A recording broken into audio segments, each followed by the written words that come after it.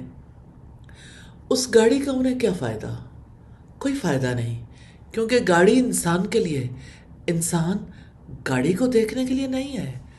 گاڑی انسان کے لیے بنی ہے تو اس نے اس کو برتنا ہے۔ اگر وہ برتتا ہی نہیں ہے تو کیا گاڑی بیکار نہیں ہو جائے گی؟ چلو ہفتے بعد اگر نکال لیا شاید بیٹری کچھ عرصے تک بچ جائے، لیکن آہستہ آہستہ آہستہ گاڑی کا کیا ہوگا؟ ہر چیز جیم ہونا شروع ہو جائے گی اور گاڑی ختم ہو جائے گی۔ جو سرمایہ لگایا وہ بھی ختم، جو وقت آپ نے لگایا اور یہ علم حاصل کیا اس کو استعمال نہیں کریں گے تو یہ علم ختم ہو جائے گا، اس کا بھی نفع نہیں ملے گا۔ علم عمل کے لیے ہے، اس میں کوئی شک نہیں کہ علم عمل کا امام ہے، لیکن اگر پیچھے مقتدی نہ ہو تو جماعت کیسے ہوگی؟ مقتدی کے بغیر تو جماعت نہیں ہوتی، تو علم بھی کوئی کردار ادا نہیں کر سکتا جب تک کہ اس کے پیچھے عمل نہ آ جائے۔ روحانی ترقی کا فارمولہ ہے اللہ تعالیٰ دینے والے، میں لینے والا۔ روحانی ترقی دراصل ایک اللہ تعالیٰ کو پا لینے کا نام ہے، دریافت۔ زندگی میں ہر چیز کے پیچھے جو اپنے رب کو دریافت کر لیتا ہے، اس کو گیور کے طور پر، خود کو ٹیکر کے طور پر، تو اس کے دل سے حمد کا چشمہ پھوٹ نکلتا ہے۔ دو کاموں میں سے ایک کام عام طور پر مس ہو جاتا ہے، یا کبھی دونوں ہی مس ہو جاتے ہیں، یا اللہ تعالیٰ کو گیور کے طور پر دیکھ نہیں پاتے، یا خود کو ٹیکر کے طور پر یعنی لینے والے کے طور پر دیکھ نہیں پاتے۔ جب اپنے آپ کو لینے والے کے طور پر نہیں دیکھتے، اس کو گیور کے طور پر دیکھ لیتے ہیں، تو پھر منعم کو پہچانا ہے لیکن اپنے لیے نہیں، کسی اور کے لیے۔ تو ظاہر ہے کہ کوئی چیز، مثلا کوئی پرسن ایکس وائی زی ہے، وہ کسی کو کچھ دے رہا ہو تو آپ کی کیا سوچ ڈیولپ ہوتی ہے کہ ٹھیک ہے دیا ہوگا، ہوا ہوگا، کچھ کیا ہوگا، بہت ہی اچھے ہو جائیں گے تو کہیں گے اچھا ٹھیک ہے چلو مبارک ہو کہ آپ کو ملا، لیکن آپ دینے والے کے لیے شکر گزاری کے جذبات کہیں نہیں دیکھیں گے اپنے دل میں، کیونکہ لینے والا شکریہ ادا کرتا ہے۔ اپنے آپ کو لینے والے کے طور پر پہچانیں گے تو شکر ادا کریں گے۔ اپنے آپ کو ٹیکر کے طور پر پہچاننا بھی بڑا ضروری ہے، اور یہ ہر میدان میں ضروری ہے، ہر جگہ، ہر معاملے میں۔ جتنا آپ کی عقل اس پر کام کرتی جائے گی اتنا ہی زیادہ آپ کی روحانی ترقی ہوتی چلی جائے گی، کیونکہ اتنا ہی زیادہ آپ رب والے بنتے جائیں گے۔ روحانی ترقی دراصل ذہنی سفر ہے۔ جب تک سوچ نہیں بدلے گی اس وقت تک آپ نہیں بدل سکتے، اس وقت تک آپ کی اسپرچویلٹی کی ترقی نہیں ہو سکتی، آپ کی اسپرچول ڈیولپمنٹ نہیں ہو سکتی۔ خود کو بدل ڈالیے۔ سادگی کے ساتھ ہم دیکھنا چاہیں تو روحانیت انٹلیکچول جرنی ہے، ذہنی سفر ہے۔ غور و فکر کرنے سے آپ ظاہر کے پیچھے کام کرنے والے کی قوت کو پہچان جاتے ہیں اور مادیت سے اوپر اٹھ کر معنویت میں پہنچ جاتے ہیں۔ ذہنی سفر انسان کو انسان بناتا ہے، یہ انٹلیکچول جرنی ہے، اور اس سفر کے بغیر انسان انسان بھی نہیں ہوتا۔ یہ سفر ہے جو انسان کو انسان بناتا ہے، اور جب کوئی روحانیت سے خالی ہوتا ہے یعنی ذہنی سفر نہیں کرتا تو اس کی حالت جانوروں جیسی ہوتی ہے۔ جیسے قرآن حکیم میں آتا ہے بل ہم کالانعام، بلکہ وہ جانوروں کی طرح ہیں۔ پھر رب العزت فرماتے ہیں نہیں بل ہم اضل، بلکہ اس سے بھی زیادہ گمراہ، کیونکہ جانور اپنے مالک کو پہچانتا ہے، تو ہم سے بھی مطالبہ یہی ہے کہ مالک کو پہچان جائیں، اور انسان جانوروں سے بدتر اس لیے کہ انسان اپنے مالک کو پہچان نہیں پاتا۔ اللہ سبحانہ و تعالیٰ سے دعا ہے ہمیں اپنی پہچان نصیب کر دے، اور ہمیں اپنی حقیقی زندگی کی پہچان نصیب کر دے۔ ہمیں اپنے سٹیٹس، اپنے مرتبے، اپنے مقام کی پہچان نصیب کر دے، اور مقام بندگی لے کر نہ لوں شان خدا بندی۔ اللہ سبحانہ و تعالیٰ سے دعا ہے ہمیں یہ ذہنی اور روحانی سفر کرنے کی توفیق عطا فرمائے۔ ریلی آپ یہ سفر کریں گے تو یہ سفر بلندیوں کا سفر ہے، یہ سفر وصول اللہ کا سفر ہے، یہ ترقی کا سفر ہے، یہ روحانی ارتقاء ذات کا سفر ہے۔ اللہ سبحانہ و تعالی ہم سب کو توفیق عطا کرے کہ ہم اسے سمجھ پائیں اور ہم اپنی روحانی ترقی کے لیے ہر روز، ہر گھنٹے، ہر لمحے کوشش کرنے والے بن جائیں۔ آج آپ نے ضرور ارادہ کرنا ہے اپنے آپ کو روحانی طور پر گرو کرنے کے لیے زندگی بھر ایفرٹ کرتے رہنا ہے۔ اللہ سبحانہ و تعالی ہمیں توفیق عطا فرمائے، آمین ثم آمین۔ سبحانک اللہم و بحمدک، نشہد ان لا الہ الا انت، نستغفرک و نتوب الیک۔ السلام علیکم ورحمۃ اللہ وبرکاتہ۔